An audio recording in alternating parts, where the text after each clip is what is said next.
We Dr. are Ritesh has live, also Gaurav. joined.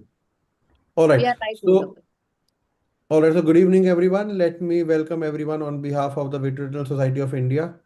And like you all know, the fourth Friday of every month is the time dedicated to our VRSI grand rounds. We usually have it rotating between medical, surgical, and imaging ones. And usually we get a very good lineup of some great speakers and some great topics to cover.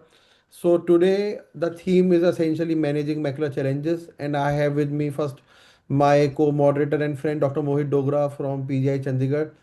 And we are very fortunate to have with us our esteemed distinguished speaker, Professor Hani Hamza from Cairo University. Professor Hamza has been a great friend of Indian Retina, of VRSI, of all of us, a good teacher and mentor for all of us, and an extremely brilliant surgeon. So we are fortunate to have him, and we have got a lineup of three very interesting cases subsequently with three great discussants, Dr. Manvi Sindal, Dr. Deeksha, and Mohit, who will be co-moderating one more case, and Dr. Aditya Kelkar from Pune. All people who are extremely accomplished surgeons and doing great work in VR and surgeries. But before the cases, let me please invite Professor Henny Hamza to share his talk and talk to us about surgical tips in submacular bleeds. Thanks once again for joining us, Professor Henny, and we welcome you. Thank you very much, Mohit, for the kind invitation, and thank you to the Petri Retina Society of India. And my talk would be about submacular hemorrhage, and I'm going to share my talk now. Your screen sharing is paused. Why am I not allowed to share again? No, you should be. You just checked it earlier. I think you I should be. checked it earlier. It was working. We Yes, checked it it too. was. Let So, me try again. yeah. I'm not sure it's what is going on here. We shared it together. Yeah. You are on another desktop. Switch. Okay, let me see. Let me see again. Stop share, and I'm going to share again. Let me see. Sure. Share. Yes, now it's working. Okay. Yeah, brilliant. I think you have. Okay, just a moment. Stop sharing. I'm going to get it from the start. And yes. Yes, So my please. talk would be about submacular hemorrhage and the case against waiting in these cases. So let's start with my case. It's an 82 years old male presenting with a vision of hand motion since 5 days. He's on apixaban or Eliquis, and the fellow eye, he has an end-stage wet AMD, and the vision is counting fingers 60 centimeters. The question is, what should we do for this case? The clock in these cases starts at the bleed. So after 25 minutes, fibrin already forms along the photoreceptor outer segments. In 1 hour, clot retraction tears and the sheets of inner and outer segment. In 24 hours, there is irreversible photoreceptor damage, and this has been shown in a rabbit model by McMur in 1982. And in day 3 to 7, we have a very bad degeneration with dense fibrin, and photoreceptors are nearly absent by day 7. So displacement after 14 days, which is a cutoff in many studies, moves a clot that the retina no longer needs to be moved. The blood kills the photoreceptors in 3 ways: fibrin contraction, as we have just mentioned. And in this case, the damage tracks the fibrin density, not the RBC density. On the other hand, we have the iron hemosiderin toxicity, and the RBC's breakdown releases iron. This causes direct toxicity to photoreceptors and the RPE and induces what we call ferroptosis or apoptosis of cells induced by iron molecules. Finally, we have the diffusion barrier, in which the clot separates the photoreceptors from the choriocapillaris and RPE, and this starves the outer retina. So the presence of fibrin is the argument for the use of TPA, which lyses the fibrin, while the barrier effect or the diffusion barrier is our argument for displacement of the blood clot. Who bleeds and how badly? So we have neovascular AMD, which is the most common, and here the bleeding may be sub-RPE or subretinal or combined and of any size. We may have some clues for the diagnosis as the presence of drusen, prior anti-VEGF, or the fellow eye with AMD. Patients with PCV are usually the ones with massive bleeds, and where we have the notched orange-red pigment epithelial detachment, a pachychoroid, and lipid exudate are all clues to the presence of PCV. Patients with retinal arterial macroaneurysm usually have multi-level sub, intra, or pre-retinal hemorrhages, and usually we can find the macroaneurysm along an arteriole, usually in hypertensive females. Trauma or choroidal rupture, you can see the choroidal rupture as a concentric separation of the choroid to the disc, and usually in young patients, and history does the work. Myopic CNV and lacquer cracks, and here the hemorrhage usually is very small and deceptively quiet. You can find that the patients are high myopes with posterior staphyloma. And finally, we have some aggravating factors like sickle cell coagulopathy and the use of anticoagulants, and these are usually modifiers rather than causes in larger bleeds, and we should ask all patients about the use of apixaban before we blame the macula. So these are the common causes: AMD, we have myopia, ruptured macroaneurysm, as you can see in the lower left image, PCV, and finally, angioid streaks are usually common causes. Axis 1, when we meet some patients in the clinic, how much blood in terms of area and thickness? It can be small, less than 1 disc area, and here anti-VEGF alone is defensible. You can use it as monotherapy. Medium-sized bleeding, 1 to 4 disc areas within the arcades. We can displace it either in the clinic or the theater, and we can consider intravitreal TPA and gas. Massive beyond the arcades with hemorrhagic detachment. Surgery is usually mandatory, but we should counsel the patients hardly about the results. If it is thin on OCT, you have minimal foveal elevation, then the barrier effect that we have just mentioned is usually small, and monotherapy with anti-VEGF may be enough. But thick on OCT with marked elevation and a buried fovea, this is what displacement is indicated for. There is no universal consensus as to the classification. So some studies have classified it into 3 grades, as we can see by Gupta et al. In 2019 as small, medium, and massive, while Redder et al. In his study in 2023 classified it as small, medium, large, and massive, extending beyond the arcades. Axis 2, where it sits and how old it is. First, location versus the RPE. If it is subretinal, which I mean above the retinal pigment epithelium and against the photoreceptors, this is reachable by TPA and gas. But sub-RPE or hemorrhagic PED, gas will not move it, and TPA barely reaches it. So anti-VEGF and patients are usually the solution in these cases. If it is combined, we treat the subretinal component only, but accept the hemorrhagic pigment epithelial detachment with its consequences.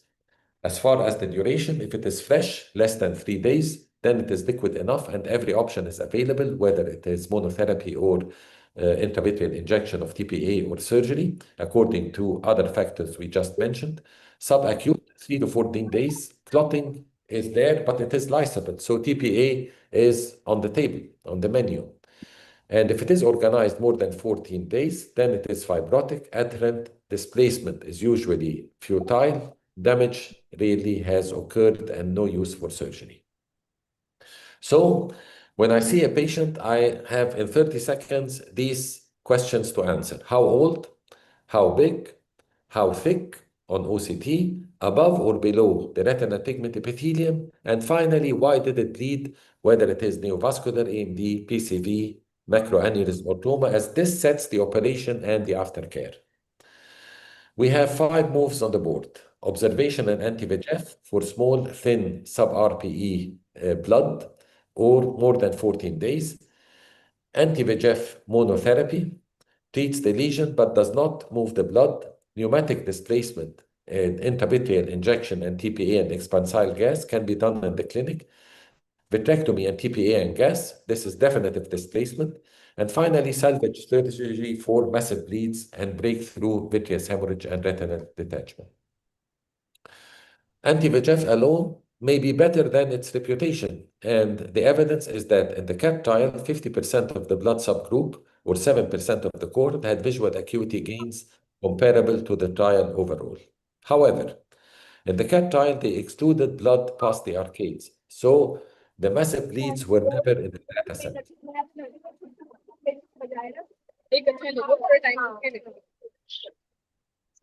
I think somebody needs to mute themselves if yeah. I think so. Yes. Okay. So if you use anti-VEGF, it closes the tap, but it does not shorten the contact of blood to the fovea.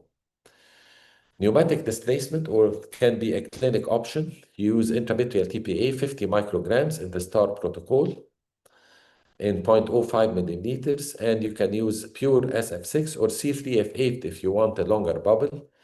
You can use it simultaneously, I mean inject TPA and gas in the same setting, or you can inject TPA on the next day, inject the gas according to the intraocular pressure, positioning face down or reading position for 1 to 3 days. Anti-VEGF should be done in the same week injected as the tap is still open, and best inside the 7 days window, and the STAR enrolled up to 14 days.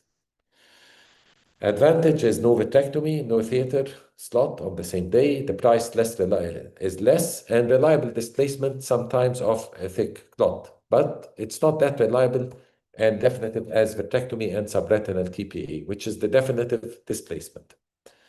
You do a standard pars plana vitrectomy and use the 38 to 41 gauge cannula through the retina.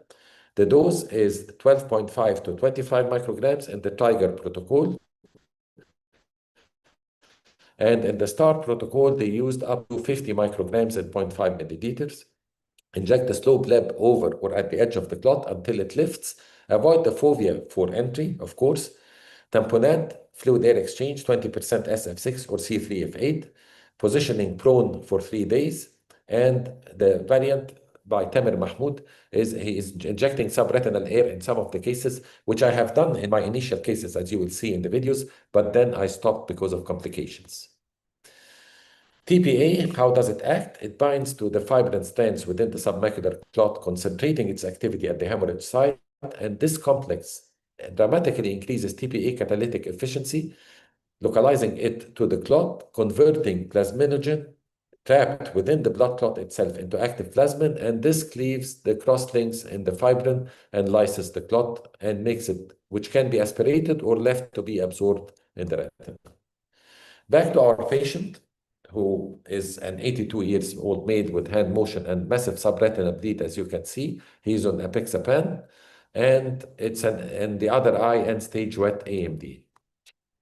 So this is the video at the time of surgery. You go in, you do your posterior vitreous detachment, and then you go with the 41 gauge needle. And I use the Med1 syringe, which is 1 cc silicone, like the silicone injection syringe. It can be connected to the silicone injection pump. Use low pressure, mostly 7 to 10 pascals, and inject into the subretinal space. And finally, I do a fluid air exchange. So day 30 after this surgery, this is the picture of the patient. Apixaban is continued and the cardiology informed, and his vision is 0.05. It's not that good as reported in many other presentations, but this is what I have in my practice actually. Now, this is another case, a 60-year-old female, had 10 anti-VEGF injections, the last one 3 weeks earlier.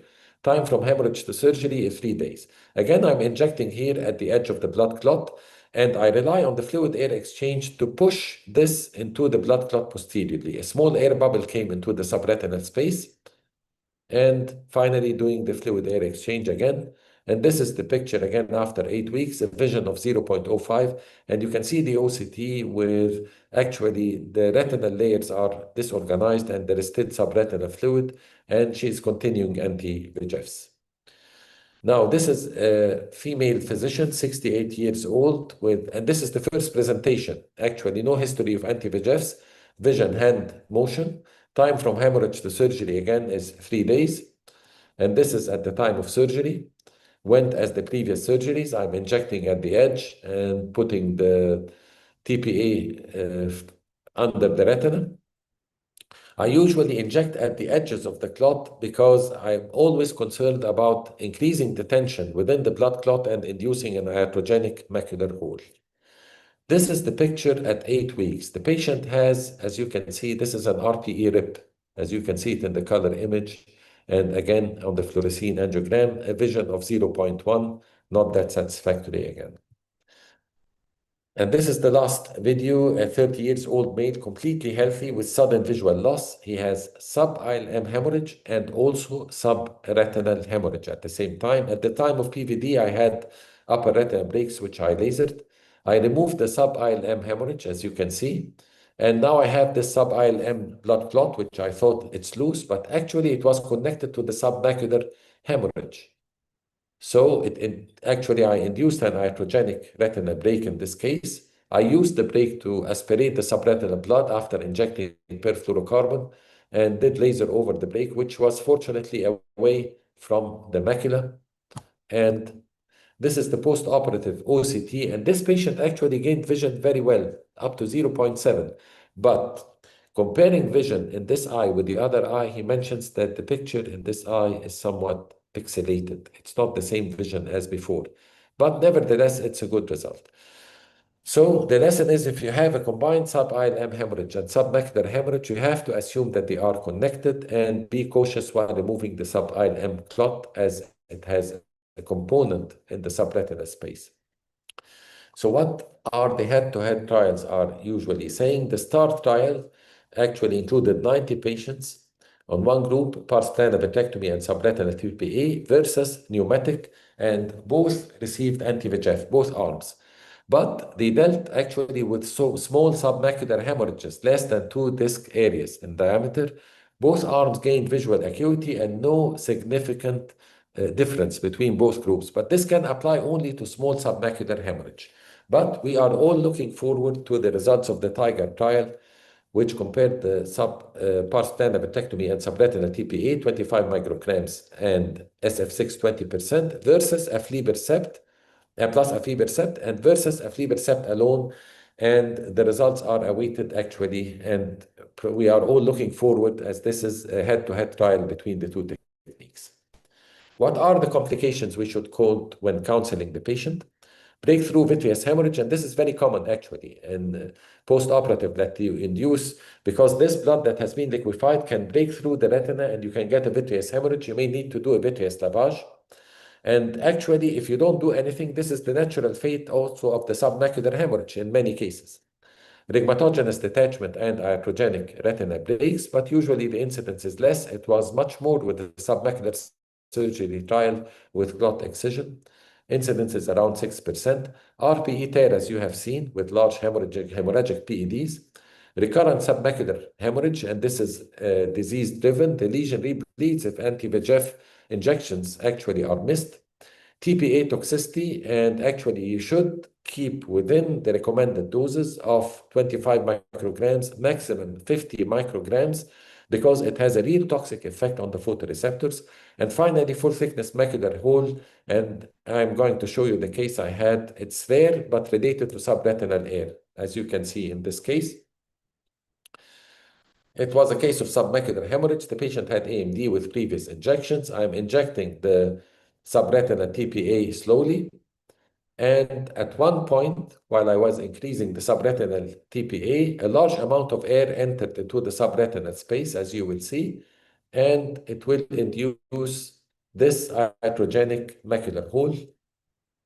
At that point, I was frozen in the OR, actually. I didn't do what to do. I did the fluid air exchange, kept this air into the subretinal space, and 4 weeks later, I went and did inverted flap, closed the macular hole, but of course with a worse visual result. That's why I stopped using the subretinal air.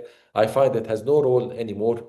Enough using the subretinal TPA without putting subretinal air in this subretinal space. So the problem is that I used this lower cannula, which has a tube, not the one with the hub only, which includes a small amount of air in the hub. So the whole amount of air in the tube actually went to the subretinal space and created the hole. Now the algorithm. If it is a fovea involving submacular hemorrhage, we ask about the onset, area, OCT thickness, RPE level, and the cause. Small, less than 1 disc area, or thin on OCT, or sub-RPE only, anti-VEGF monotherapy is recommended. 1 to 4 disc areas, subretinal, and less than 14 days with clear media. Use pneumatic displacement with TPA intravitreal and SF6. More than 4 disc areas or thick and older blood and pneumatic has failed. Pars plana vitrectomy, TPA as mentioned. And finally, massive, if it is massive with retinal detachment, then we go in, we may do retinectomy to remove the subretinal clot, and this is a salvage surgery that I don't like. Now, patients on anticoagulation who have bigger bleeds. Anticoagulated patients present with significantly larger hemorrhages, but we should not stop the drug ourselves. Overall, neovascular AMD visual outcomes were unaffected by antithrombotics, but the stroke that the patient will develop belongs to whoever stopped the anticoagulation. Practically, we check the INR or warfarin, coordinate with cardiology for surgery timing, and document our discussion. Again, retinal arterial macroaneurysm related submacular hemorrhages are the ones with a healthy macula underneath. No CNV, intact RPE, a one-off arterial event. It's not a chronic disease. So if we displace the subretinal component like any other submacular hemorrhage, usually we get the best visual results in this lecture, as we have seen in this young patient who had the sub-ILM and the submacular hemorrhage at the same time. What about autologous RPE and choroidal patch grafts, as well as macular translocation? I don't like these techniques. Actually, when I discuss it with my patients, I tell them that AMD may not make you completely blind, but the complications from this technique may make you blind. At the same time, the results are usually very doubtful in terms of visual improvement. So, you know they exist. Know who to refer to if your colleagues are doing it, but usually I do not do these techniques. 4 things to take home. Foveal involving submacular hemorrhage is time critical. Fibrin is sharing the photoreceptors within hours, and after 2 weeks, displacement has little left to say. We classify the disease in 30 seconds, onset, area, thickness, RPE level, and cause, and let those answers pick the arm of treatment. Displace early by the fastest route you have, and never let the anti-VEGF schedule skip. Inform the patients that pre-hemorrhage vision cannot be regained. These are my references, and thank you very much. So I'll stop sharing. Yes. Professor Henning, that was a really great talk. I mean, it covered nearly every aspect of managing subretinal hemes. I just had one question. So, what is your cutoff limit for these old hemes, the old subretinal hemes, which I would dehemoglobinize more than 14 days, something or maybe even 15 days, a month or so? Do you believe that injecting still helps taking care of them, or do you think that no matter what you do, because we are seeing something contrary? We've just done an analysis of a few of our cases where the heme has been there for something as long as around 25-30 days, even a month, and somehow giving a subretinal TPA is giving good visual outcomes in them also. Maybe not as good as what we may expect, but definitely contrary to what we were initially thinking. I think it depends on the amount of red blood that is still existing in the subretinal space, because after 20 days, the blood may already has transformed into the ochre yellow color and has been organized. And this is not affected by any injection of TPA, or it's not lysed. And as mentioned, I mean, from the studies, that after 14 days, the outer nuclear layer is almost destroyed. So you may be saving some of the peripheral retina if it's a massive bleed, but not the central retina. So usually my cutoff for treatment is the 10 to 14 days, not more than that. All right. Mohit, any thoughts from any of our panel, Dr. Ritesh, Ritesh, Dr. Sangeet Mittal, sir? Mudit, I think just one more point apart from the duration of the blood. Dr. Hani, first, a great talk. Dev, Thank thank you. you. We cannot forget the fact that submacular hemorrhage is one of the symptoms of the disease.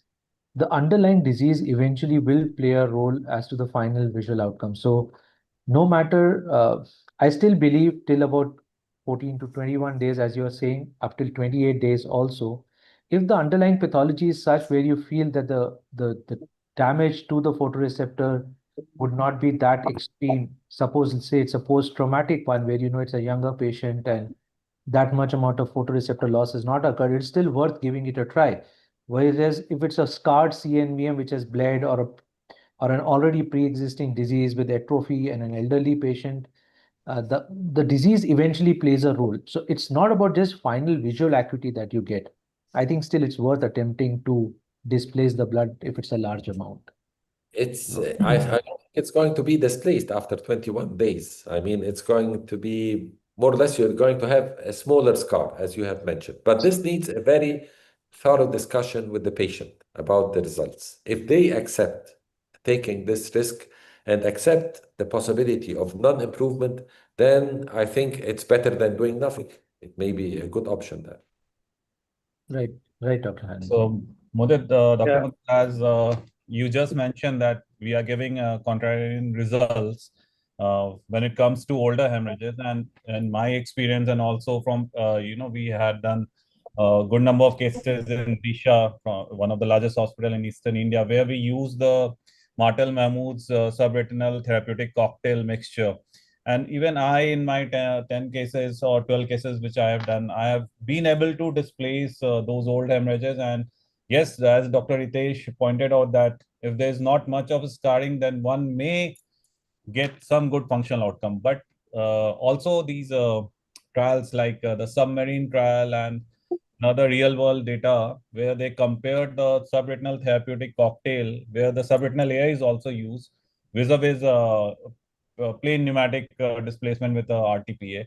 And they found that, yes, the mean number of injections later on, if you use a subretinal therapeutic cocktail, the number of injections over a period of 1 year also goes down depending upon the underlying pathology.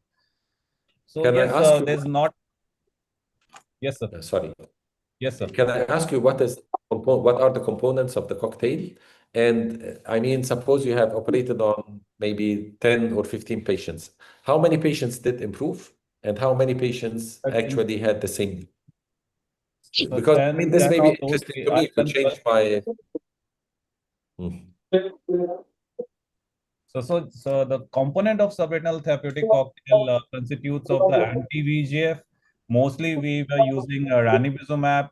Then that's around 0.1 ml, along with the subretinal therapeutic air of around 0.2 cc, and the subretinal TPA of in the concentration of 12.5 microgram per 0.1, so up to a concentration of 50 micrograms.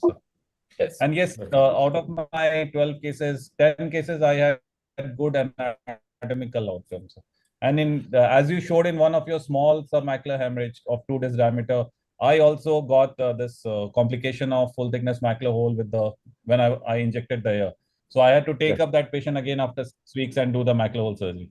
So that is Yeah. the Stop trade-off using that you hair. have to be prepared for. Yes.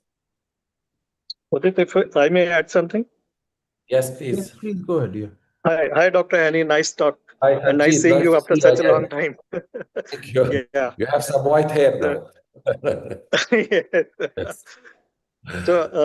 So I totally agree with you when you say that more than 2 to 3 weeks, the game is already lost. So one thing is, like, if somebody says that now I'll wait if there'll be spontaneous resolution of hemorrhage, or I'll do a pneumatic displacement and the things don't get work, then I'll do subretinal TPA. I think the game is already lost after 2 to 3 weeks.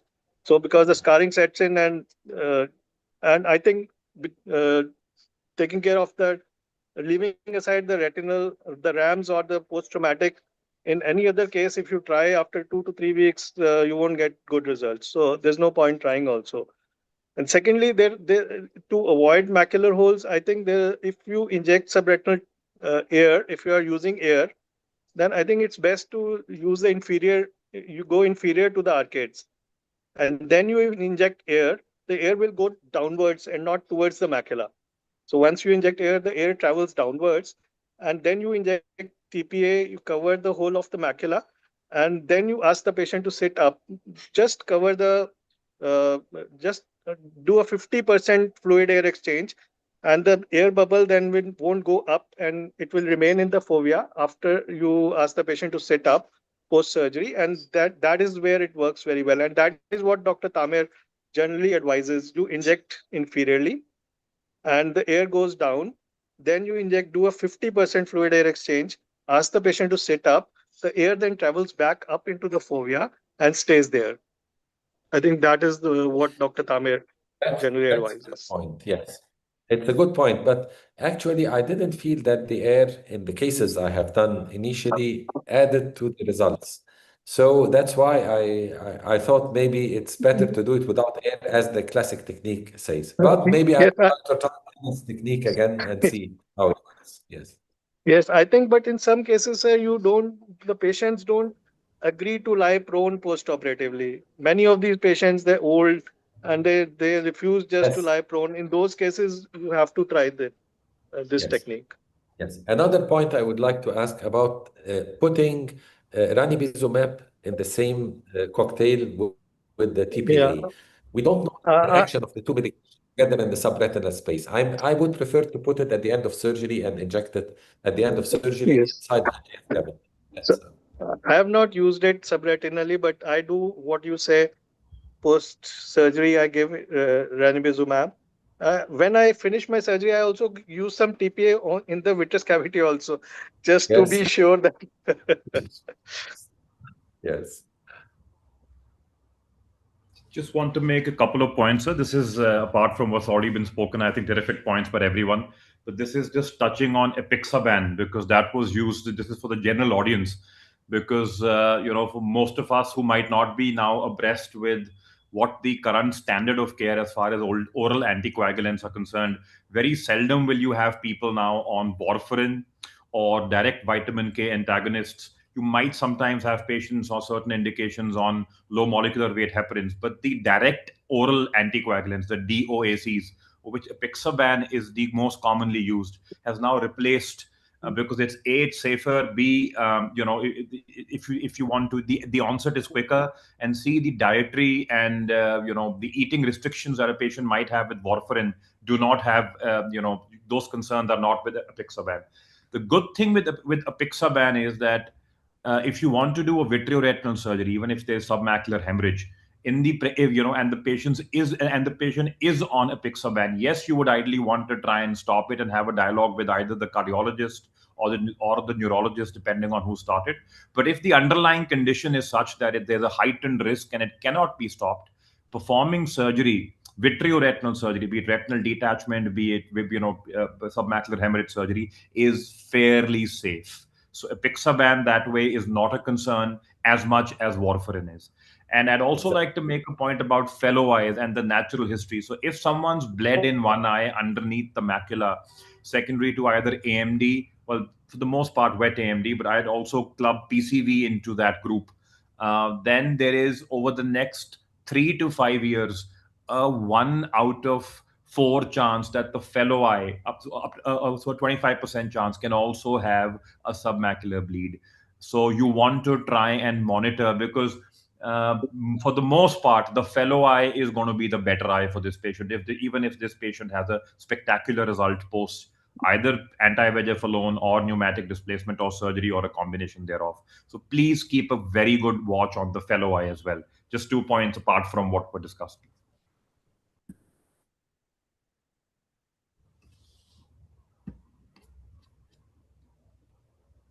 So Mudit, if there are no more questions or if no one has anything, can we move on to the cases, please? yes, please Mohit. Yeah, please go ahead. Yeah. No, thank you. Thank you, Dr. Hannah, Dr. Hani. Great talk as always, and great discussion. Thank you, sir. Thank you. Pleasure. Thank you so much. Thank you. And I thank think you for joining us in the middle of a holiday also. Yeah. Absolutely. And with that, we're going to, take a deep dive into the first of our cases. Doctor, can I invite Dr. Shreya Hinge, please? And she'll be sharing her case on subretinal bleeds and pneumatic displacement. And I think it just should take off right from where that masterclass by Dr. Hani left us. So, Dr. Shreya, the stage is all yours. Thank you.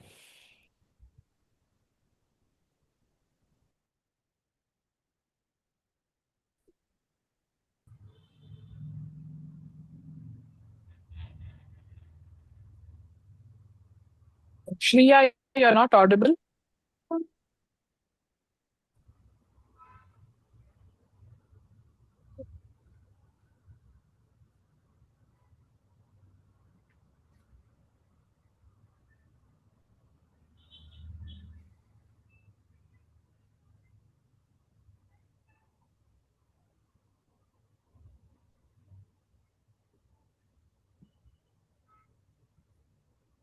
No, not yet.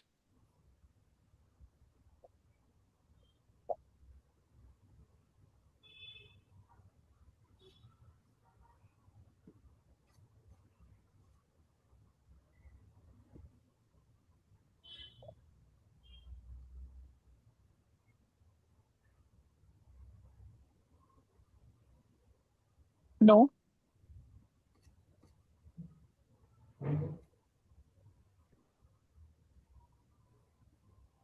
Shreya, why don't you try to log in again if you're not able to share your... Are you able to share your slides? She had just shared it. Yeah.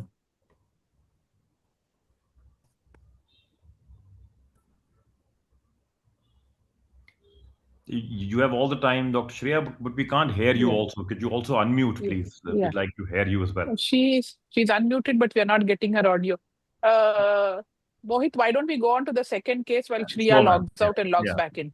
Yeah, And then we can come back to this as a second. Yeah. Absolutely, ma'am. I think in the interest of time, I totally agree. Dr. Shreya, I'd suggest that you log out and then sign back in and then do it, and we'll take you up as the second case, right? Thank you. Thank you, Dr. Manavi, for the offer to go to the second case. Sumedha, can I count on you to log on, please? I'm ready, sir. Thank you, I'll Sumedha. just share my screen. Yeah, Sumedha is going to be. So we're going. We're going to be taking a detour from the subretinal space and coming to the epiretinal kind of space. And Dr. Sumedha is going to be taking us through that case. Dr. Sumedha, please. Good evening, everyone. I will be talking about a case that of vitreomacular traction that we have observed and managed for the past 7 years. So this case is a 66-year-old male who's a resident of Chandigarh who first presented to us in September 2019 with complaints of distortion of vision in the left eye, which he noticed first 6 months back. This was painless and non-progressive, and it became more pronounced when he closed the other eye. There was no history of trauma, flashes, floaters. In the past, he had history of undergoing cataract surgery in both the eyes, which was 2 years ago in 2017 with good gain of vision. On examination, the best corrected vision in the right eye was 6/6 and 6/6 parts in the left eye. The IOP, lid and adnexa, extraocular muscle movements, anterior segment examination of both the eyes was within normal limits. The posterior segment examination of the right eye was within normal limits and there was normal foveal contour. However, in the left eye, the media clarity was grade 1, optic disc was normal in size, shape, color and margin. The vessel appeared tortuous in course and caliber, and there was epiretinal membrane seen extending from the superior arcade to the inferior arcade and from the optic disc to 2 disc diameter temporal to the macula. There was also a presence of lamellar hole. So with this, we made a diagnosis of left eye vitreomacular traction with grade 1 epiretinal membrane and lamellar hole, and the plan was to keep the patient under observation with Amsler grid monitoring, and he was kept on 4 monthly follow-up. So at the end of 3 years also, 3 years of follow-up, he maintained the best corrected visual acuity of 6/6 parts in the left eye. However, now the membrane had started lifting and the traction progressed and schisis was observed. At 4 years follow-up, the patient reported a drop in the visual acuity to 6/18 and the traction had progressed further. The lamellar hole had deepened and the schisis also progressed. Now we had planned to operate the patient and we had planned for a pars plana vitrectomy with epiretinal membrane removal, ILM peeling and SF6 20% gas injection. The patient was counseled about the slow visual recovery and the risks involved with the surgery. Coming to the surgery, 3 25 gauge pars plana vitrectomy ports were made. The hyaloid was lifted peripherally first. The posterior hyaloid was then removed after injecting triamcinolone, and the epiretinal membrane removal was done with the help of cutter. The epiretinal membrane was removed completely. Thereafter, fluid air exchange was done and the ILM was stained under air. The infusion was then turned on and the ILM peeling was done from arcade to arcade.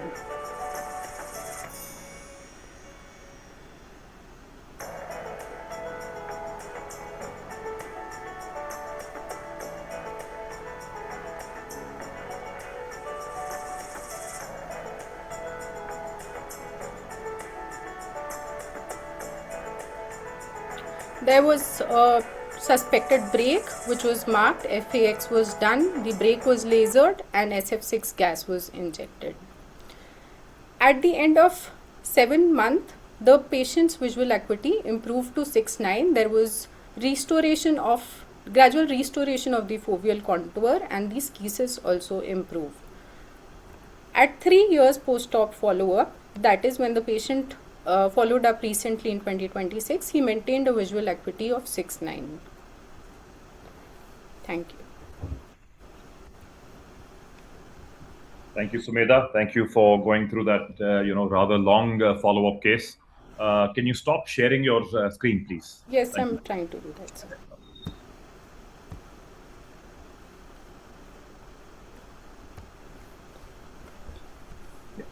Thank you.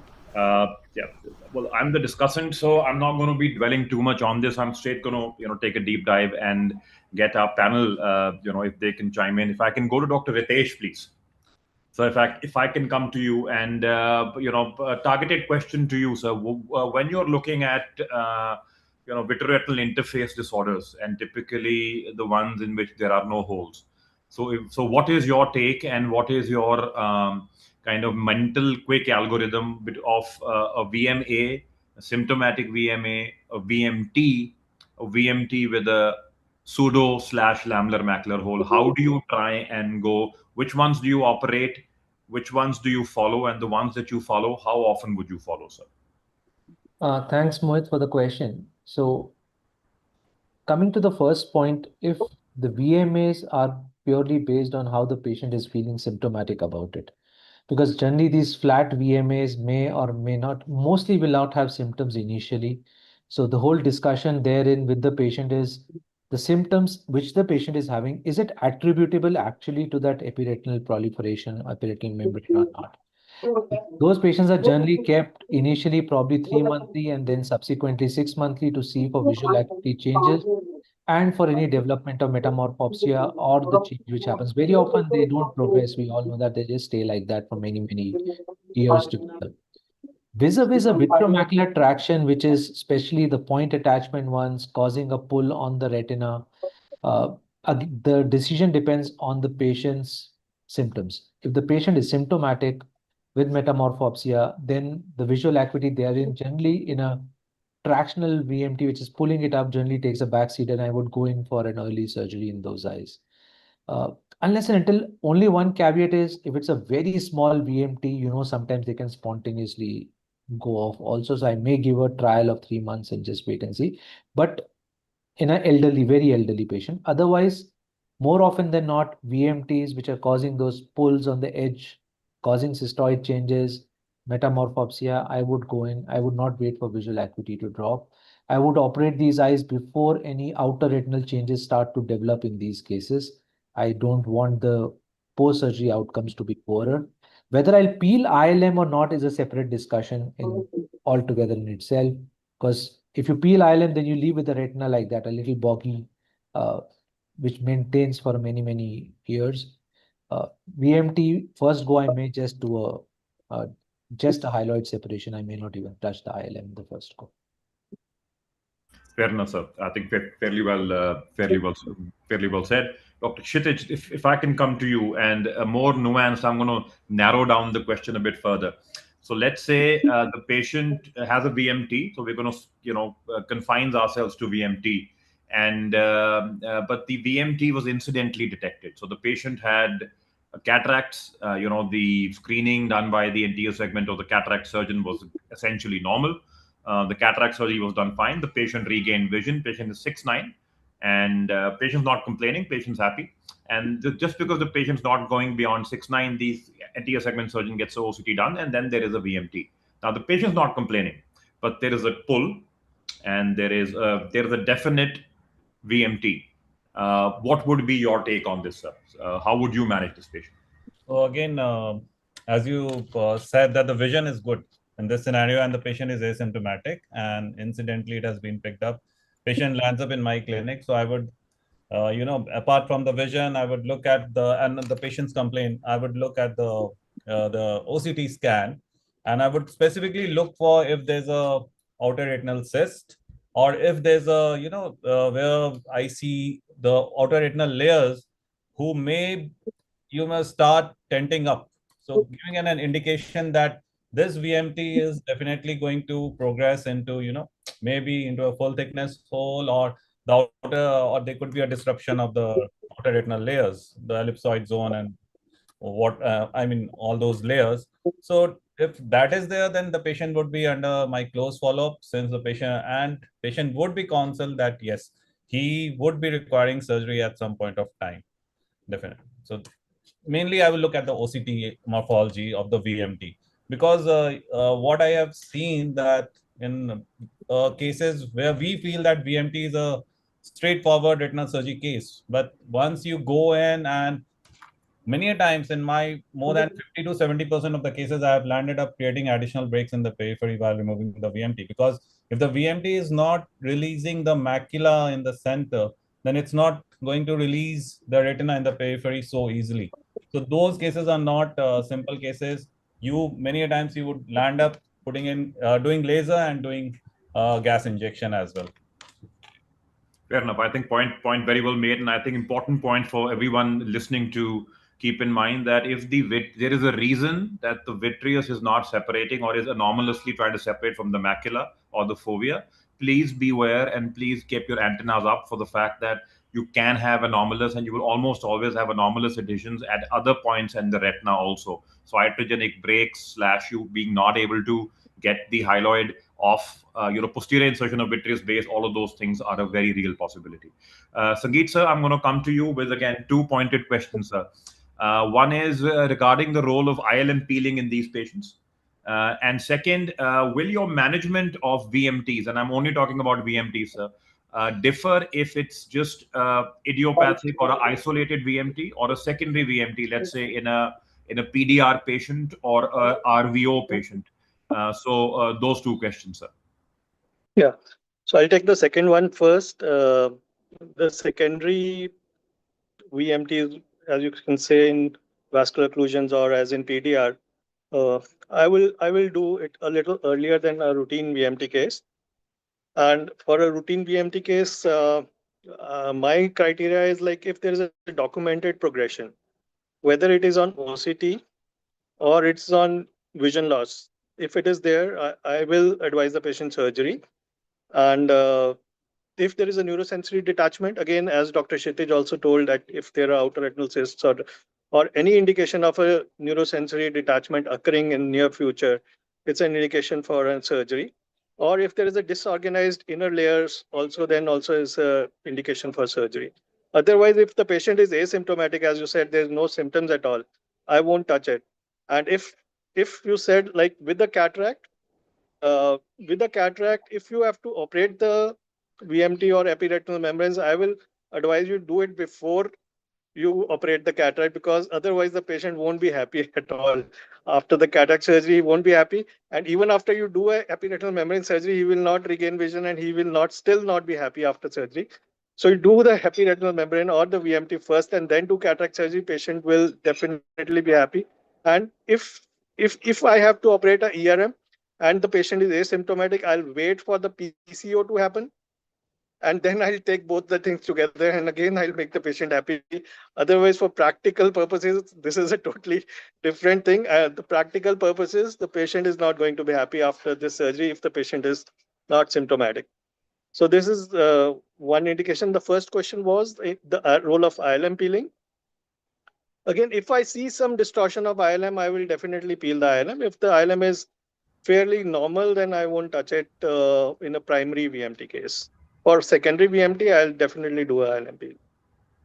Fair enough, sir. And can I also request, I'll have one question for this case before we go to the next case. Can I request Dr. Tejal, madam, we'll be taking your case because I believe we're still trying to sort out Dr. Manavi's case. So Dr. Tejal, if you can be ready with yours, please.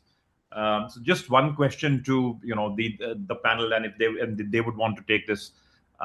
If you're looking at your take on combined surgeries, Sangeet sir touched on this. So if someone would you want to do a combined surgery for these phakic minimal cataract VMT? Would you want to do combined? Would you want to do sequential? One. And two, I can see that Dr. Ritesh and Sangeet sir talked about the fact that ILM peeling might not be the choice in the first go. But with the peeling study, which is a prospective trial, and they've looked at the results of course, that was an epiretinal membrane, but you can try and kind of extrapolate that to VMTs, in which you have at least 50% in which the ILM will actually come off when you're getting the ERM off. And in the rest of the 50%, the recurrence rates of any epiretinal proliferation are almost next to nil.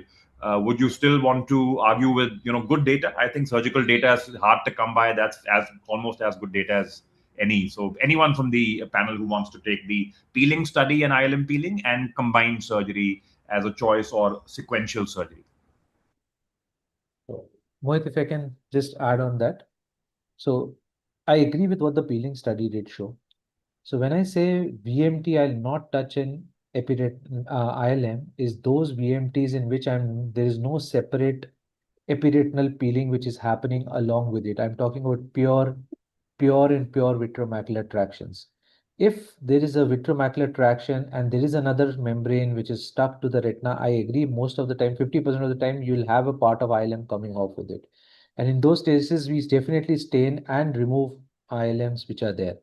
But if I don't have a separate membrane which I need to peel, and it's purely a tractional component which is causing that macular lift, I would rather not touch the ILM in those cases. So just one point there. And more often than not, I prefer doing a combined procedure rather than doing sequentially.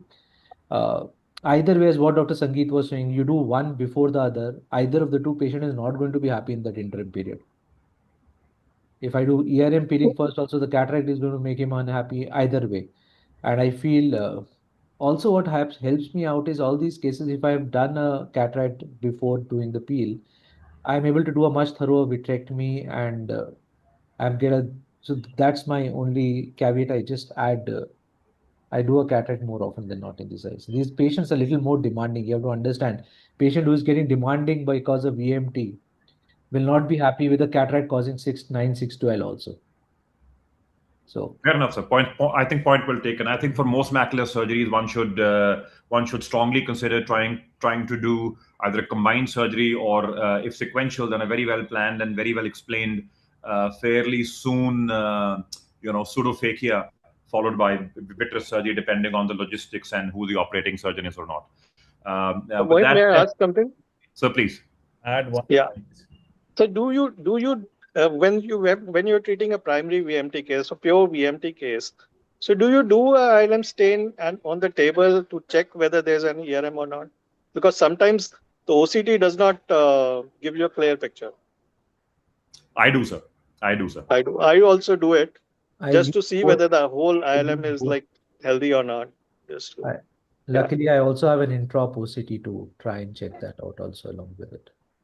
So that adds. But Ritesh, the only thing I was saying was like in practical purposes, what happens is the patient comes with a drop of vision and there is a cataract and there is a periretinal membrane. So what happens is when you do operate a cataract, the patient's vision improves. If it is to some extent, whatever you can say, and patient is still better than what he was before, and after ERM surgery or what a VMT surgery, the patient still stays the same. If the patient is asymptomatic due to the VMT, right? So it stays the same. So patient is not happy with the second surgery at all. So what I wanted to say was like do the epiretinal membrane surgery if you feel that it is must, and then do a cataract surgery. After the cataract surgery, the patient will definitely be happy than what he was before. That's what I was saying. I was not saying that he will be totally happy. That is always be there. Like I get in that. those patients, the epiretinal membrane patients will never be happy. I So get if that. you do Totally happy retina patient is a green unicorn, sir. But with that rather tongue-in-cheek moment, can I request Dr. Tejal to share her slides? And while that's happening, I think Dr. Kshitij wanted to make one I last just point. wanted Dr. to Kshitij, add please. about this ILM peeling in cases of VMT. If it's a very smooth surgery and you don't have any other complication and you're not using laser or anything, then you can leave behind the ILM. But if you are doing laser, in my experience, I've seen that, I mean, down the line they come back with some form of the thickening of the vitreoretinal interface, and then you feel like, why didn't you remove the ILM in the first go itself? So if you're doing laser, then definitely do an ILM peeling. Fair enough, Dr. Kshitij. Point well made. With that, we come to Dr. Tejal. Dr. Tejal is going to be speaking to us on the management of recurrent optic disc pit maculopathy, and Dr. Aditya Kelkar sir is going to be the discussant. Dr. Tejal, please. Am I audible? Absolutely, madam. Please, Okay. please carry on. Good evening, everyone. I'll be discussing the management of recurrent optic disc maculopathy with intraoperative OCT guide-assisted human amniotic membrane graft in a pediatric case. Patient presented to us with gradual progressive diminution of vision since 2 weeks in her left eye. There was no history of ocular trauma. Anterior segment was within normal limits. Fundus examination revealed optic disc pit associated maculopathy. The swept source OCT confirmed maculopathy and retinoschisis secondary to the optic disc pit. The girl was then operated with most preferred modality of the treatment, vitrectomy, fovea sparing ILM peeling, followed by juxtapapillary laser and SF6 test.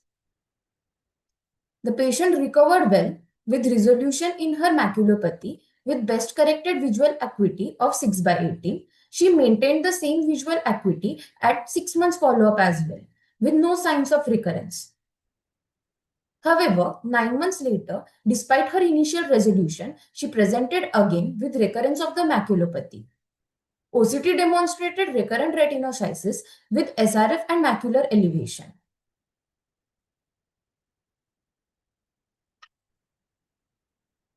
We found an interesting technology given by Rizzo et al. For the management of optic disc maculopathy in treatment-naive patients using 1.5 millimeter of human amniotic graft.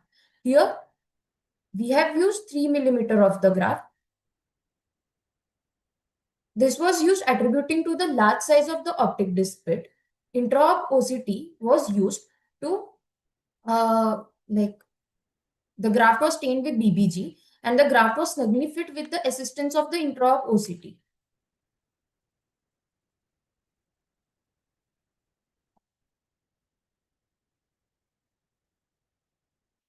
The response was striking. Within 48 hours, the OCT demonstrated dramatic resolution of the retinoschisis and maculopathy with corresponding improvement in her best corrected visual acuity to 6/18.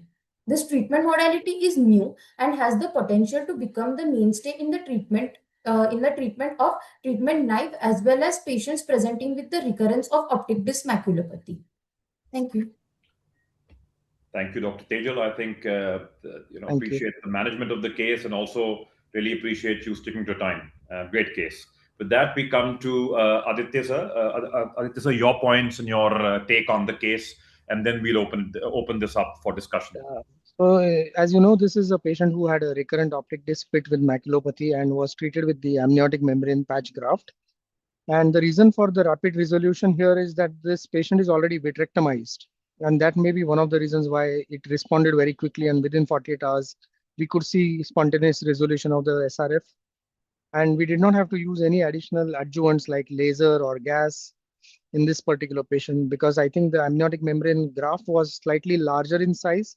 It was very snugly fitting into the optic pit, and that probably helped us to, get away without using any additional tamponading agent.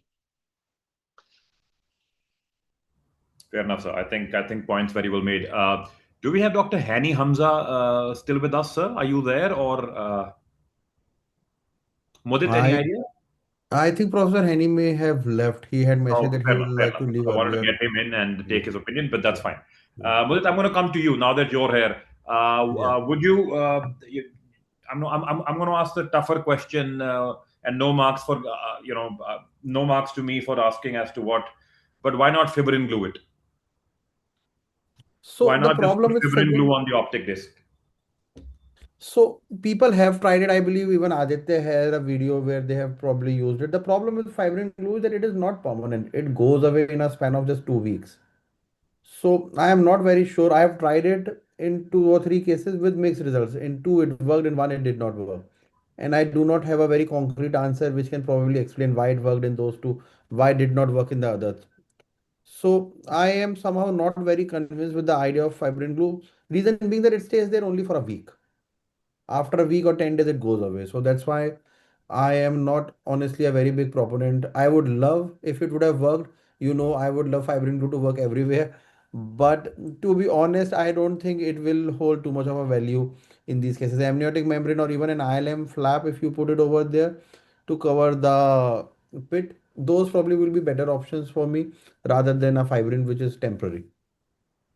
I Fair guess enough. I think in addition to the amniotic membrane graft, if you're not sure about snug fit of the graft, maybe you can add on the fibrin glue on top of the Yeah. amniotic graft, On or top maybe of it, yeah, ILM glue. because it will stabilize the graft over Yeah. there. Yeah. Yeah, I was just about to make the comment, Mudit, that good to see you're not glued to glue, but Yeah. I think I'm I prag spoke too soon. No, but I am just pragmatic about glue. no, just tongue in cheek, man. Ah, Dr. Kshitij, I'm going to come to you. And what is your take, and what is your preferred first line of management for optic disc pit maculopathy? And what is your second line of management then, for the same case? See, I have got very limited experience, and say very limited experience, 3 to 5 cases, and of which one case was double optic disc pit. And there I had fashioned, the pedicle ILM flaps, 2 pedicle flaps to cover the 2 pits, which were on the temporal side. And this got published in IGO also, a surgical technique. And besides that, I have tried, so I wanted to learn from Dr. Aditya, how to keep that amniotic membrane thing in place over there. Because in one case, I had attempted that amniotic membrane where the ILM had failed. So it did not work well in my hands, this amniotic membrane thing. And in one case, I had fashioned the sclera, lamellar sclera, and then I had put it in the pit. So, but since it was in a government hospital setup, the patient did not come for follow-up after the first visit. So I'm not sure how good the whole, the pit got closed or not. So yeah, I'm going to put you. I'm the going to put you on a spot. autologous sclera, Sorry. Yeah. Sorry, Yeah. please. So Please very, very few cases, very few cases. So I'm not going to put much. you on a spot, Dr. Kshitij. If you were to get an optic disc patient now, what would be your preferred line of management first? Since as it has already been shown that it was quite a large pit, and getting a flap of ILM to cover it would not have worked so well. So yeah, I would have tried amniotic membrane still. So with more, with more experience from those who have done and how to, keep it in place. Because since I don't have intraop OCT, so how well it is getting snug inside. So that's a question, and whether it remains over there or not. So that's a big challenge. Fair enough. Fair enough. Point well made. Dr. Ritesh, I'm going to come to you with the caveat that you do have intraoperative OCT, sir. So, how frequently are you using it for these cases? And what is your line of management, first line management of optic disc maculopathy? and management for recurrent disc maculopathy? So I would just put a question there. It's not like intraoperative OCTs was a must in cases where I have used it. I could have done it without that also. Since I had it, so I used it. And for all cases probably where I have done, I have used it because I had it. And my first line is of ILM flap, a fovea sparing ILM flap inverted over the pit, and I use fibrin glue on top of it to kind of ensure that it stays in that initial days and doesn't roll back. So I use glue there is as an adjuvant, not as the primary thing, a treatment what Mudit was talking about. It works, or you can use it over the amniotic membrane also, just to keep it in place. So that's the only thing. I think standalone glue will not work because, as Mudit was pointing out, it is not there. It's not there going to stay there for a long time. I've used amniotic membrane without glue also, and you just compared to an ILM which is very mobile. If you have the amniotic membrane has a sticky surface, it generally sticks on pretty well. You need not do much of manipulation with it once you fashion it decent enough size and you have put it there in place. So though that's my second line as of now. I had used sclera when amniotic membrane was something we were still uh, kind of not sure how to use, when to use, how to procure. So in those times, I have used sclera as the second option. But now I think I have not used sclera for a long time, I would say now. So I would use amniotic, ILM followed by amniotic would be my order. Fair enough, sir. Sangeet, sir, I'm going to come to you with two, intraoperative, details if you would like to share. One is regarding amniotic membrane. So your take on, handling amniotic membrane intraoperatively, be it cryopreserved. Would you want to, for these patients, want to mark the, chorionic surface or not on, that one? And two, so any take on any difference that you would have for managing optic disc pit maculopathy in a kid versus older adolescent or maybe a middle-aged person? Sangeet sir? I think we are without music for this time, but I'm going to come to Mudit. You want to take the first part, intraoperative, or anyone if they want to. So tips and tricks of handling amniotic membrane, cryopreserved or otherwise inside the eye, because Dr. Kshitij brought that up as a valid question. Should I let Dr. Ritesh go first and then I'll follow up? Or Please. Ritesh, sir? Yeah, so I have been using what in my hand where I've used amniotic membrane. The forceps is not something that you should use, in my opinion, with amniotic membrane. It tends to stick and roll on the forceps very, very easily. So it's very difficult after that to handle the amniotic membrane.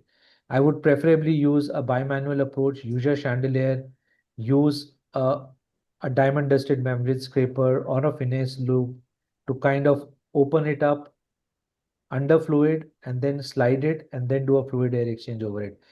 When it becomes true dry under air, I find it very difficult to handle it.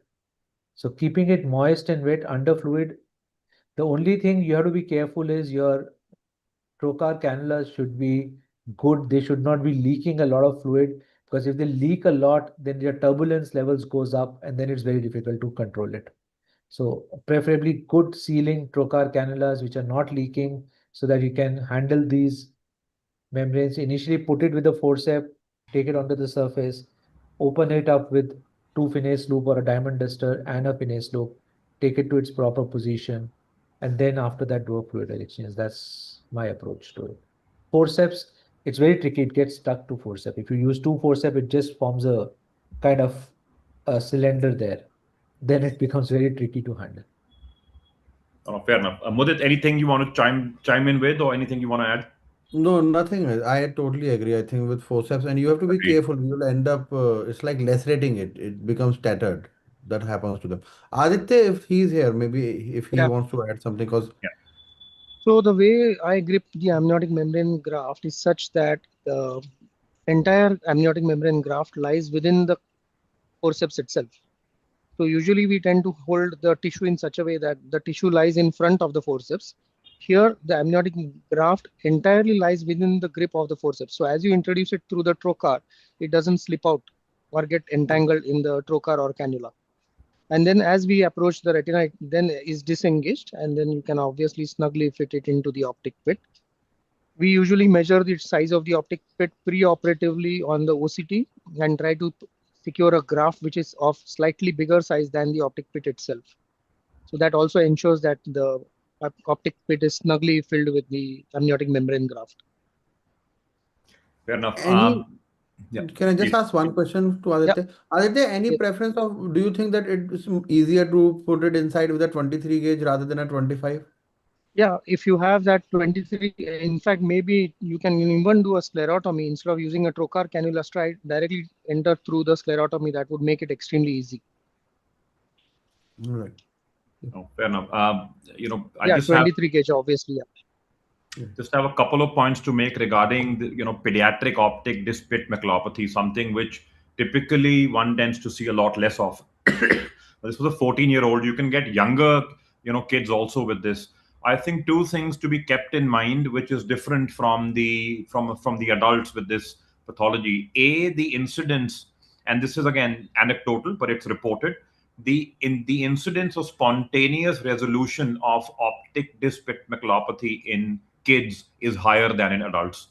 So I think there should be some time which should be given. I'd say 2 to 3 months, maybe with topical carbonic anhydrase, topical or oral, whatever floats your boat, carbonic anhydrase inhibitors for the chance for this to spontaneously get better. Kids, the incidence is higher than in adults. Number one.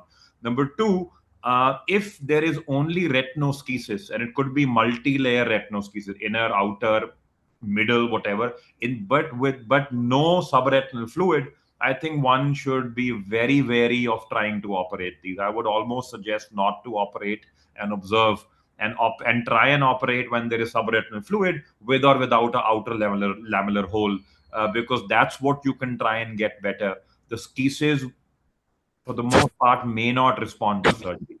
And number three, this is typically only for the pediatric optic disc pit maculopathy, optic disc pits. Not only this, but pediatric cavitary optic nerve anomalies, even if you have morning glory disc anomaly. I think getting an orbital imaging done is important, because you could have communicating orbital cysts to the sheets of the optic nerve, which could either be communicating with CSF or with other mucous line cavities, and that's what could be causing the fluid to accumulate under the retina. So if you have a communicating cyst in the orbit which communicates with the optic nerve along with the optic disc pit maculopathy, it's worthwhile to try and tackle that first, because if you can get that cyst to collapse in the orbit, the optic disc pit maculopathy takes care of itself, because that is the source. So orbital imaging is something I would suggest in cavitary optic disc anomalies in young adults. With this, can I request now Dr. Shreya, if she's ready with her case, and Manvi Sendal, madam, who will be the discussant. Dr. Shreya, are we good to go? Please, madam, if you Yes, can unmute I hope yourself I'm and audible. you're loud and clear, madam. Please share your slides.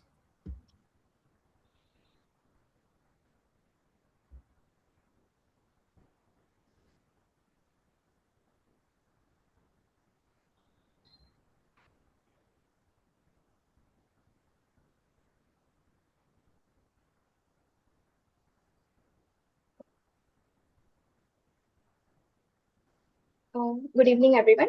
I'm Dr. Shreya, and I'll be presenting a case about submacular hemorrhage under the mentorship of Dr. Manvi Sendal.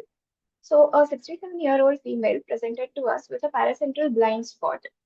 On examination, her best corrected visual acuity was 6.6, and anterior segment was within normal limits. On posterior segment examination, the right eye showed hemorrhagic PDs at the posterior pole, and left eye did not have any obvious abnormality. On the imaging, the OCT in the right eye showed multiple hemorrhagic PDs with minimal SRF, whereas the left eye showed a double layer PD with a double layer size just inferior to the macula. We proceeded with FA and ICGA. In the right eye, it showed blocked choroidal fluorescence due to the hemorrhagic PEDs, whereas in the left eye, it showed a polyp corresponding to the location of PD and double-layer synosity along the inferotemporal artery. Hence, we decided to inject the patient with brolucizumab intravitreal injection. Right eye received 2 injections, and since there's a history of the hemorrhagic PEDs in the right eye, we also decided to prophylactically inject the left eye, which received 1 injection. Post injections, the hemorrhagic PEDs in the right eye had resolved, and left eye was also stable. Both eyes' visual acuity remained 6/6 and stable. So this was the OCT post-injection, which showed resolved PEDs in the right eye and reduced PED size, but still a flat irregular PED persisted in the left eye. So all of this happened over a period of around 3 months.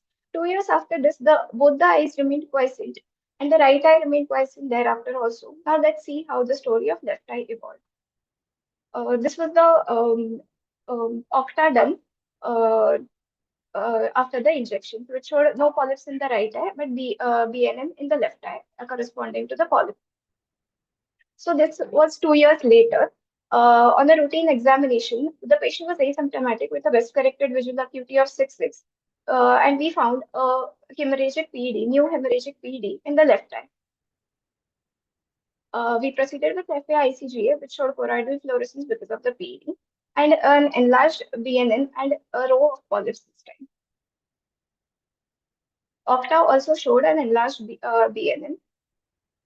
Hence, we again injected the left eye with brolucizumab. Post-injection, shockingly or unfortunately, the left eye hemorrhagic PED ruptured and led to a massive submacular hemorrhage. The OCT also showed a large hemorrhagic PED with subretinal heme. The patient underwent pneumatic displacement with 100% SF6, and this fundus photo shows gas injected into the eye. 2 weeks post pneumatic displacement, the hemorrhage was resolving, but the PED still persisted. OCT also showed resolving hemorrhages, but PED was persisting. 3 weeks later, hemorrhage is completely resolved, but PED still persisted, and hence we decided to inject again. Post-injection, the hemorrhages had completely resolved, and the PED also reduced considerably in size, and patient had a maintained BCVA of 6/9 in this left eye. 2 months later, also the patient remained stable with a BCVA of 6/9. This was the OCT, which showed a further reduction in the size of PED.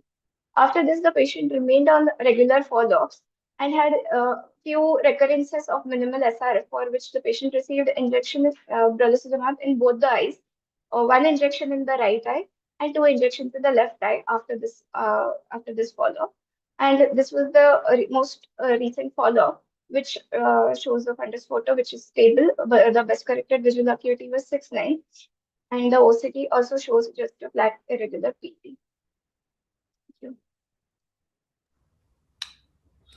Thank you, Dr. Shreya. Long-term follow-up, something that I personally tend to like quite a bit, because it just shows that it's not a flash in the pan and there is, a longer story to unfold. Thank you, Dr. Shreya. Dr. Manavi, madam, please, your thoughts on the case. Thank you, Shreya, for an excellent presentation. And I think, Mohit, you had hit the nail on the head at the beginning before we started this case, that PCV can have a multiple relapsing course, and it's the other eye that you should be very critically watching. So this patient happens to be a doctor and presented with this paracentral scotoma in the right eye. And we did notice that she had polyps in the left eye also. And we opted to actively treat the left eye at the baseline, because I was worried of the very same thing, that it's going to rupture and bleed. And this was the initial injections were given in the very early days of brolucizumab being available in the Indian market. And we were all concerned about how it's going to behave. And in fact, when we had presented this in another forum at that time, before the story unfolded, we were criticized for injecting the left eye. Eventually, 2 years down the line, and she's been on very regular follow-up, the left eye acted up. She asymptomatically developed a large PED. We opted to inject. 2 days after injection, she calls me in a panic saying, I am now having symptoms of a drop in vision. The PED had burst. We went ahead with the pneumatic displacement because the anti-VEGF was already there in the eye. And she's had an excellent outcome. So we are very lucky that not only did her blood get pushed away, but over time, the subretinal hemorrhage has completely absorbed on its own. And yeah, the PCV, as we know, as it is, the BNN has enlarged. She keeps on having new recurrences, new PEDs coming. She's had one coming up in the papillomacular bundle, coming up here. She remains on follow-up. She remains under treatment and is maintaining vision. A little bit of progression in cataract is causing it to go to 6/9 now. But that's how PCV behaves, that you have to keep on a watch. And miraculously, the right eye, which is what she presented with initially, after the initial bout of treatment, it's completely flattened. There are two small PEDs above the ONH, which I can see now, which are also remaining stable for more than 2-3 years. And touch wood, that eye has not shown any recurrences. So yeah, that's how the story unfolds. And we only used gas and, of course, anti-VEGF in this case, similar to what Dr. Hani had shown us in the earlier case, and that with NAMD. Over to you, comments from the other experts on the panel. Very well managed, ma'am. And I think, pneumatic displacement having a very pertinent role, in today's day and age. It's outpatient procedure. If the hemorrhage is not too thick, and what the etiology is, there's a definite role for pneumatic displacement. Absolutely. Dr. Kshitij, I'm going to come to you and try and ask you just one thing. How would you have treated this patient prior to the patient getting the submacular bleed? When the patient came, when the patient did not have the submacular bleed, what would have been your anti-VEGF of choice, and what would have been your injecting protocol of choice? Asking me for the left eye, Mohit? Because the right eye, yeah, sure. Right eye had already bled on presentation. Yeah, we can just take the left eye. Yeah, sir. So I would just like to ask Manvi ma'am, sorry, that since the polyp was extra foveal and quite, I guess, 2 disc diameters away from the fovea, one could have lasered it also along with the injection. Yeah, I had done some laser in the first sitting. Right, ma'am. And then because it was away, we just then left it at that. And did the same polyp bleed, or I feel that it was... No, it increased. Yeah, so that polyp which I lasered initially and which we saw in the beginning regressed off. The BNN grew and it's popped up new polyps. So it's also popped up more superiorly. So this is like near the inferior temporal arcade. She's had a polyp come up near the papillomacular bundle and a PED up there also, which has again regressed with treatment. And yeah.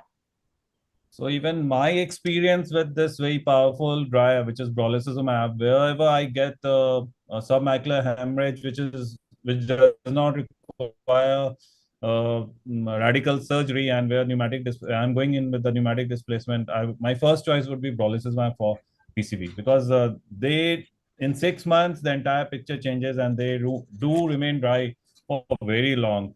And in a year, I've managed with 1 or 2 injections such PCVs who have bled massively once the hemorrhage has got displaced. So in the follow-up protocols, yes, 1 or 2 injections in another year. And even for the left eye, I would have started with brolucizumab, because since the first eye had bled, so even for the left eye, I would have given brolucizumab only. So first choice would have been brolucizumab always in such cases, where the PCV is bleeding and the bleed is not very thick, and which is amenable to pneumatic displacement. So yes, pneumatic displacement with anti-VEGF. Fair enough. Dr. Tesh, a more kind of narrowed down question to you. So again, would your choice be brolucizumab or any other drug? And 2, what would be your protocol for injecting? Would you do a monthly injection? Would you do PRN? Would you do TREX? Would you do treat and observe and extend? Or, where would you hedge your bets? I understand the benefits of using brolucizumab, especially when you have a disease which is with large pigment epithelial detachment. But I would have gone a little more conservative in this eye, just because my other eye is worse. I am a little wary of giving brolucizumab in patients who have in the better eye of the 2 eyes. I'm a little wary of injecting brolucizumab. I know Indian data shows lesser incidence of inflammation and so on and so forth, but somehow I am not 100% confident of using it in all these cases. Where the one eye is already compromised, I would rather use a more conservative anti-VEGF. I'll probably be starting off with aflibercept or faricimab after discussion with the patient if I have to treat. And if I'm treating, I would generally treat, my preferred choice would be to load and treat and extend, and not at PRN. So it is load and treat and extend and not PRN. The treatment for the other eye would depend upon, I would not be treating purely a pigment epithelial detachment. What Dr. Manvi did, I would have started off doing an ICG, and if I had a polyp, as she rightly pointed out, pick up a laserable polyp, that would have been the first choice for me too. And then subsequently, if it is just a pigment epithelial detachment and not leaking fluid or causing a hemorrhage, I would have just kept on follow-up. Agreed, sir. I'm going to now come to pneumatic displacement. So, Dr. Kshitij, when you're doing pneumatic displacements for submacular hemorrhages secondary to wet AMD or PCV, and it's a planned pneumatic displacement. So, what is your you see the patient today. The patient comes to you today in your OPD, and you see that this patient. What are your considerations that you will go to pneumatic displacement? Is it a OPD procedure or an inpatient procedure for you, and your choice of gas? When such a patient lands up in my clinic, so definitely the first thing, as even Dr. Hani Hamza had shown, one should characterize the submacular hemorrhage. One should characterize the submacular hemorrhage depending upon the duration, then the size of the hemorrhage, and definitely, also uh, the the pathology, underlying pathology of the hemorrhage. So in this case, since if it's less than 7 days, I would go in with the pneumatic displacement with anti-VEGF alone. If it's more than 7 days and it's a large size hemorrhage, say arcade to arcade, then definitely I would think of a RTPA also. But since this hemorrhage was not, it was around 2 to 3 days diameter, not a very large size hemorrhage, less than medium size. So pneumatic displacement with anti-VEGF alone, as also we could see in this case, that the result was quite good. But yes, if it's a medium and more than 7 days old, I would go in with a RTPA also, recombinant tissue plasminogen activator. And choice of gas. And gas choice of gas. Always the sulfur hexafluoride, SF6, pure SF6 gas. And just one question to you, Dr. Ritesh, and then I'm going to hand it over to Mudit. He's going to be eyeballing me. I think he's late in Australia now. So, Dr. Ritesh, ever done the Manchester, what the Manchester study said, that like a temporizing measure, or like getting 2 bites at the cherry? So you see the patient today, the patient has a fresh, less than 7-day-old submacular hemorrhage. It's secondary to wet AMD or PCV. And you talk to the patient, you prep him for surgery or her for surgery, but in the meanwhile you do a pneumatic that day and prone position, and then let's say 3 or 4 days later, of course you see the patient back in 2 or 3 days, and if it's displaced, then good enough. Otherwise, you counsel the patient at the get-go that this is going to be a 2-stage thing, pneumatic to begin with, and then surgery about 3 days later. So I always counsel them for surgery. Every pneumatic displacement, I counsel them for surgery. Even if the surgery may not be for displacing the blood, very often with these large hemorrhages, you land up, once you displace, and then you land up with a vitreous hemorrhage. Yeah. Because the gas bubble as it expands. So on day one, when you're doing the pneumatic, I'm already prepping them, saying, be prepared for a surgery. Either we may need it for displacement, or we may need it for clearing the vitreous cavity, even if it is displaced. So either of the 2 ways, I am counseling them for surgery. Absolutely. I think points well made. And with that, just 2 points that people should read up regarding this topic: prospective randomized trials, the Tiger study, and Dr. Hani, quoted that multiple times in his talk, which is still underway as we speak. Prospective, adequately powered, multi-centric randomized controlled trial, recruiting as we speak in Europe, in which they are looking to compare aflibercept monotherapy with pastana vitreous surgery with subretinal TPA and gas, in a head-to-head comparison. So please keep a watch out for that. And also number two, the STAR trial, STAR, the results of which are out, in which again, which came from our European colleagues, in which they've actually looked at and compared vitreous surgery versus in-office pneumatic displacement for submacular bleeds. And yes, there are certain issues with that trial, but it gives us fairly good data. They are fairly equivalent. So vitreous surgery or pneumatic displacement, you can get fairly comparable outcomes. I think that should hold you in good stead. And if you cannot get the patient into surgery, if the patient is not willing for surgery, if the patient has had a cardiac or CVA events or certain drugs which you might not, or is just in general poor condition, I think it should not stop you from doing a in-office gas injection and prone positioning, because that has been shown pneumatic displacement works very well for these cases as well. With that, Mudit, over to you, please. All right, so I think thank you so much. Thanks everyone. We have had three very interesting cases, a very nice talk. And I think like what Mohit also said, go back and read about some of these topics. Also like what Dr. Hani, Kshitij, Dr. Ritesh, Dr. Manvi, Mohit, all of them says upon. Try to characterize your bleeds based on the size, based on the location, based on the duration. So history, color, appearance, size, location, all of those become very important. And thank you everyone. Thanks Mohit for taking care of the session so nicely.